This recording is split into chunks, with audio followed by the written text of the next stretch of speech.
In our final quote from Lao Tzu for this video, he says, Tao engenders one. One engenders two. Two engenders three. Three engenders all things. All things carry the yin while embracing the yang. Neutralizing energy brings them into harmony. One of the most important concepts within Taoism is the concept of yin and yang. Yin and yang stand for two opposing forces. Yin represents a negative or passive force, also seen as the feminine force, and yang represents a positive, active force, also seen as the masculine force.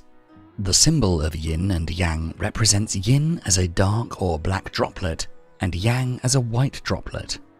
Together, they make the circle perfectly whole. Their balance, as seen in the symbol, is perfectly harmonious, with just as much yin as there is yang. Neither one is superior to the other.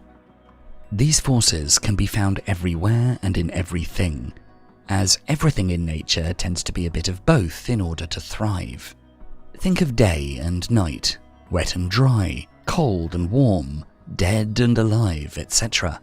All things need their opposite in order to exist, and all things have aspects of both yin and yang, with nothing being inherently one or the other. Yin and yang changes with time. As one of the forces increases, the other decreases, and vice versa. As nature is a constant balance of opposites, so are you. Sometimes we use one side of our personality to excess at the expense of the other. This makes life unnecessarily hard and tiresome.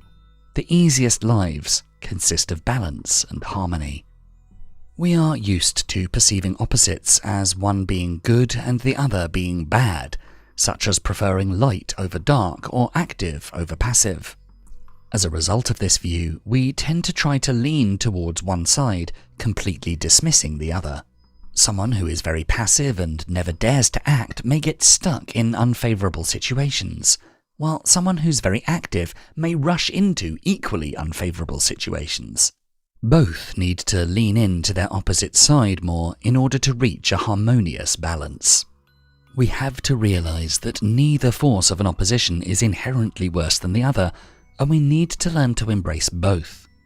For example, someone who's too kind may get taken advantage of and needs to learn how to become more assertive. However, someone who's too aggressive will put people off, leading to the same result. Just as light shines brightest after darkness, so can your best traits only excel if you're also able to display the opposite when the right situation calls for it. And thus, yin and yang represents finding a balance within yourself that grants you the best of both worlds. Finding balance goes for more than just character traits. You can't live a physically active lifestyle without taking enough rest. Everything in your body is interdependent. When your mind is being uncared for, it performs badly, and in turn, so will your body and vice versa. Thus, a healthy mindset is as important for your physical health as a good diet, and the same can be said in reverse for your mental health. Finding balance means examining your physical health when you're currently focused on improving your mental health, and vice versa. In order to live a simple and happy life, let your yin and yang truly complement each other. Be in complete harmony with yourself and the world.